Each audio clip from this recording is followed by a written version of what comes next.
Some people never learn to respect boundaries. When Karen ignored my private property sign that hot Texas afternoon, she didn't realize she was walking straight into danger, and this time, it wasn't just me she had to answer to. It was my bull. Welcome to Silent Divide Tales. Make sure you like and subscribe because you don't want to miss tomorrow's story. It was a burning summer afternoon in Lone Creek, Texas. The air was heavy with dust, cicadas screamed from the dry grass, and my bull, Duke, a 3-year-old 1,200-pound monster of muscle, was restless in his pen. I had just finished oiling the hinges on the front gate when I saw her again, Karen Thompson, the new HOA president, in her bright pink sun visor, walking up my dirt road like she owned it. I sighed hard. She'd been warned 3 times that my ranch wasn't part of her stupid subdivision rules, but she never listened. I wiped sweat off my forehead, muttering, "Don't do it, Karen. Not today." But of course, she did.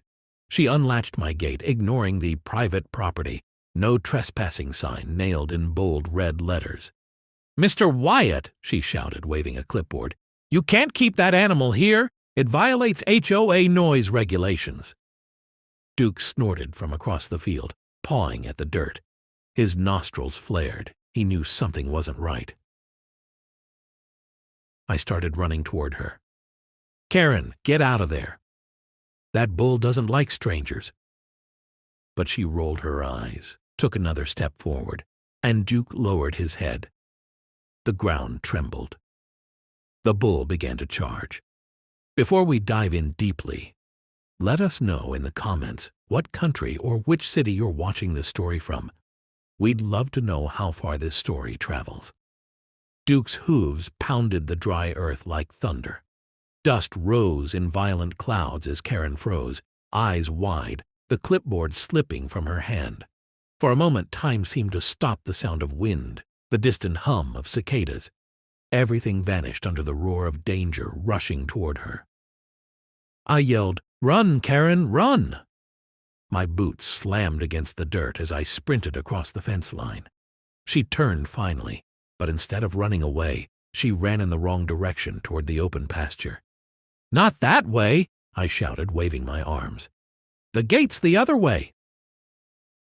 She screamed, stumbling over a rock, her pink visor flying off into the dust. Duke was closing in head down, horns forward, tail whipping like a rope. His deep, furious snorts echoed across the ranch. I jumped the fence and hit the ground hard. Pain shot up my ankle, but I didn't stop. I ran faster, grabbing the red flagpole leaning by the trough. It was the only thing I could think of to distract him. "Psst!" Karen was crying now, her voice shaking. "Oh my God, he's coming!" Duke roared, his hooves digging deeper. The sound was deafening. I swung the flag, yelling, "Hey, Duke, over here!" For one terrifying second, he looked at me, then turned back toward Karen. Duke's breath came out in thick, angry huffs, each one louder than the last. His eyes locked on Karen like a predator finding its mark. She stumbled backward, tripping over a clump of dry weeds, landing hard on her hands. Dust coated her face, her once pristine white sneakers now brown with dirt. "Don't move!" I yelled, my voice cracking. "Just stay still!" But panic took over. She scrambled to her feet and bolted toward my old barn the worst direction possible. Duke let out a furious snort and charged again, horns cutting through the air like blades. I dashed forward, waving the flagpole, shouting at the top of my lungs, "Duke, stop! Here, boy!" He didn't care.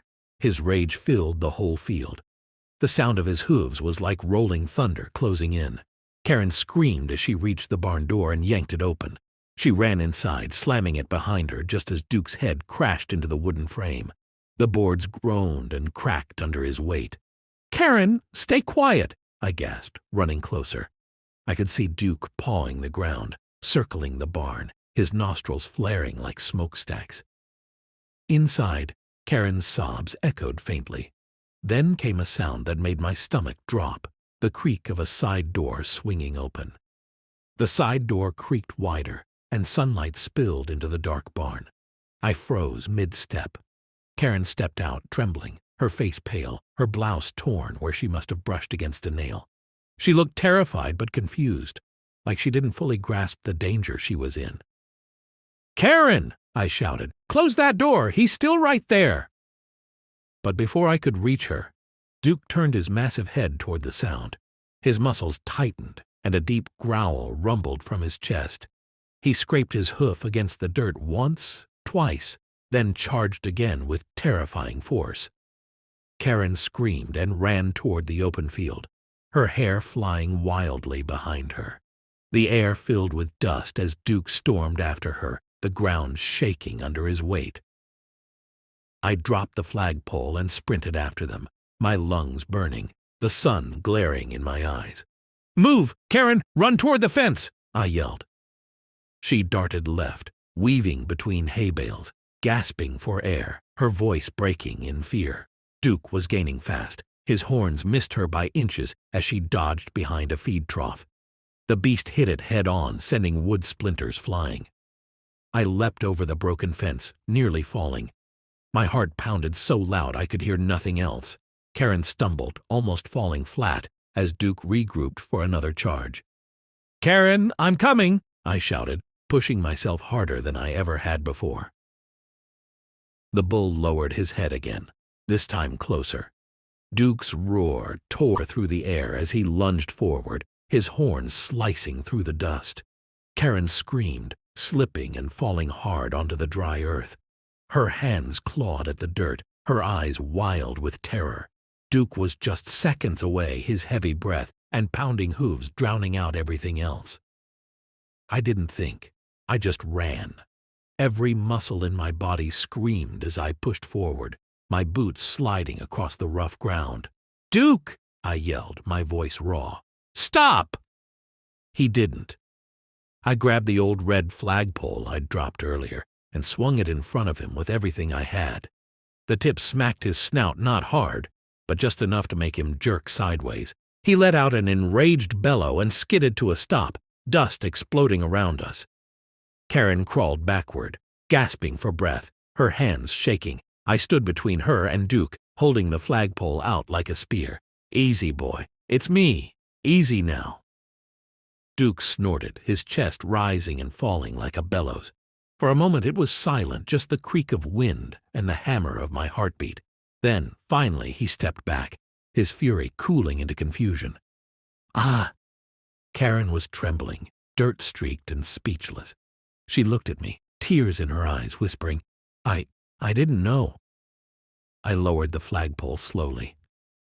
"That's the thing, Karen," I said quietly, my breath still shaky. "Out here, ignoring a sign doesn't just break a rule. It could cost your life." Behind me, Duke gave one last huff and turned away, trudging back toward the pen as the sun dipped low, casting long shadows across the ranch. I helped Karen to her feet. She could barely stand. We both stared at the broken fence, the hoof marks, the chaos. If I hadn't been there that second, she wouldn't have made it. The end. Please like and subscribe for more rich stories like this. Comment below what city or country you're watching from. We'd love to know where our viewers are tuning in from.